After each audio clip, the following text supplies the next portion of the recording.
ఎప్పుడైనా ఒక జీవిత కాలంలో కుదిరితే మీ లైఫ్ టైం మొత్తంలో ఒక వారం రోజుల పాటు సెలవు పెట్టేసి, మనకున్న ఆఫీసులో పనులన్నీ ఎప్పుడే ఉంటాయి కదా, వీలైతే ఆ వారం రోజులు గాంగాపురంలో ఉండి ఒక అద్భుతమైన దత్త జీవన విధానాన్ని పాటించి చూడండి. అసలు మీ జీవితం ఒక మలుపు తిరిగిపోతుంది అంతే. అసలు ఇంకా మాటల్లో చెప్పలేం. ఆ వారం తర్వాత మీరు ఇంటికి వస్తే ఆ వారం ముందు వరకు మీరున్న మనిషి వేరు, ఆ వారం తర్వాత వేరు, ఆ జీవితం కూడా వేరు. అసలు గాంగాపురంలో కానీ నర్సోబవాడిలో కానీ ఒక్క వారం గడపగలిగితే ఆ జీవితమే మారిపోతుంది.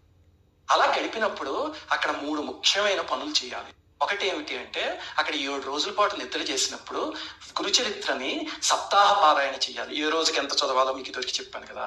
అలాగే 7 రోజులు సంగమంలోను అష్టతీర్థాల్లో కుదిరితే వాటిల్లోనూ స్నానం చేయాలి.